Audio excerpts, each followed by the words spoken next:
Hey guys, it's Cam here from Cam's AdvTorque. Thought I'd just give you a quick update on where I'm at actually now with the bike. So for those that don't know, I've got the 2021 Beta 500 RRS, and I purchased it back in June.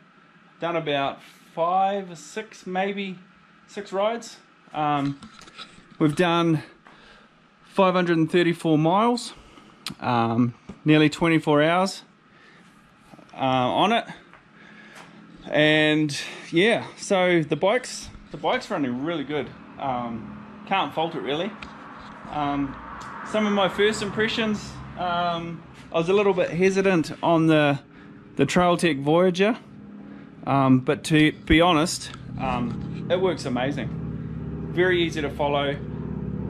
Very easy to use as well. So by importing the rides in, exporting the rides out to see what you've done, yeah, it looks great. It's awesome. You don't have all the background colors and all the other topographic maps, which I guess could be a pain, but what I do is I map the ride, import it in, and just follow it. I also run the quad lock on here, so, and I've got the motorbike dampening as well, so you don't screw your camera and blow your phone to bits. That works really well as well. Very easy to use. You can see there's the notches. You just slot it in, and then basically that's it, and that just vibrates away there. When you want to stop for a quick photo, you just push down on that, give it a turn, boom, you're away. So on that I run the Coltrax app, and most recently I got the Garmin InReach, and it comes with Garmin maps as well on the Garmin, I'm not sure what app it's called, but it's a Garmin app that goes with it. So I've got some backups as well, and sometimes where I can I take a paper map. So yeah, the GPS on the bike, it goes really well. Highly recommend these if you want to have your phone that you can easily get it. The other thing I want to talk about is the old map switch. To be honest, I hardly ever used it, but my last ride when I rode through the Mesa National Forest and Gunnison National Forest, it was wet and slippery, and I did try it, and I put it on the wet mode. Makes it real boggy and sluggish, but you don't accidentally give it a handful. And it just gives you, I guess, a bit of confidence on just to be able to go hard without really worrying about spinning out. But that was pretty extreme wet and muddy. Other than that, I've never used it, and I don't really think I'll use it much, but the odd occasion where you might want to, it worked really well. So I'm pretty happy with that, and it's quite nice as well.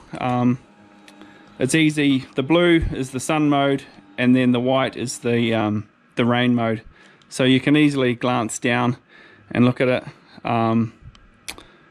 So I've seen some people riding their bikes for ages and realize they've been on the wet mode, which must suck really, because you're losing all that performance. I guess while I remember, one little nitpicky thing is that this the key's in the way every time you've got to get something out of here, and that little dust cap sometimes I've found has come off, so you don't want crap and stuff in there. Very minor point. Got a little bit of rubbing on the bike, on the plastics, but you'd expect that.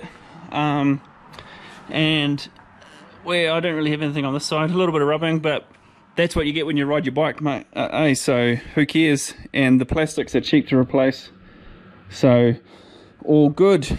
The tires starting to wear out, as you'd expect.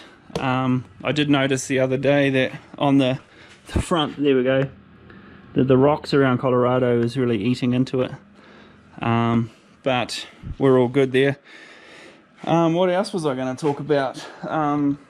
Yeah, my other beta that I had issues with the chain wearing in here, and I had to get a TM Design Works inner frame guard. But these new betas, they've got a little thing that stops it slapping, so that's awesome. I haven't had any issues there at all. So yeah, all good. So what I'm going to do now is I'm just going to check the chain for my ride tomorrow. So I'll show you a little tech tip, well, not a tech tip, a little trick that I use with an old credit card or an old hotel key card on to check your chain. But before I do that, I'll just show you my tires that I'm going to put on. Yeah, so what I'm going to use on the front is the old golden tire. They call it the fatty, this one. It's the 90, what is it? So I don't screw it up, 90-100-21. It's the fatty because it's the thicker, bigger one. They use it in hard enduro. I don't expect to use it in hard enduro, but I've used these in the past and they're just weapons of a tire. So hopefully they work good here in Colorado.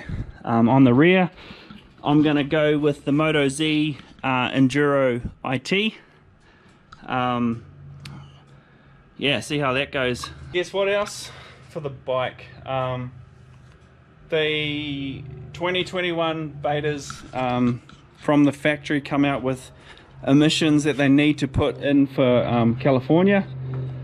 I found for my riding here, and there have been a number of people complaining that the bike's not running right, so I got the Moto Adventure dealer in Loveland to remove it. So something to do with the way that the fuel tank breathes, but now it's going straight into the frame. So something about there, and then there was some other stuff as well. So I don't know the details, but the bike's been running mint ever since. So yeah, I'll show you the chain trick. So when I've got my first beta, the 2015 430, the guys at the dealership said, one of the guys that did quite a bit of riding and hard enduro stuff, he said, hey, get an old credit card and slap it between the chain, and what you're looking for is basically a bit of a bend. So you can see here that the chain isn't doing any bending of the card, so I need to tighten it a little bit. But it's good to always check it in a few places. So just grab the bike and move it, and then just slap it in there. So yeah, it's too loose, so what I'll do is I'll tighten it and I'll show you the sort of bend that you're looking for. Okay, there you go, you can see a little bit of a bend in there. Just tightened it to about that, and it's good to check a few locations on the chain, and it's just a matter of sliding that card in and making sure it's about the same, not too bad. And yeah, that's it. Be interested to see what you guys think, and if who else does that as a bit of a tip to easily check the chain. So yeah, anyway guys, that's where I am so far. Absolutely loving the bike. For those that are on the fence about the beta, man, just go for it, eh? You'll love it. So see you on the trail. Okay guys, one more thing, just wanted to talk about my pants. If you watched my last video, I talked about how I was getting wet legs. They're supposed to be, my pants are supposed to be completely waterproof. Now the pants are the HWK, and they were the adventure riding ones. They are cheap, like they were $55 or $65 I think. But I got them brand new, and just like you said before, or what I said before, I've only done about 23 hours or whatever on them, and I got this random cut. Don't know where that came from, but yeah, maybe I legitimately went into something. But just even looking at the rear end on them, just you can see they're starting not far from getting a hole in the seat. Now I don't know if you noticed, but I do a lot of standing, so I don't actually sit down much. So it's a bit of a concern. Now they apparently have got a lifetime warranty, so I have emailed them, but they haven't got back to me yet. But even check that out. That's just from wear from the inside of where my boots go on the frame. Now I do hold on with my legs, but I don't expect pants that are basically brand new to be nearly wearing out.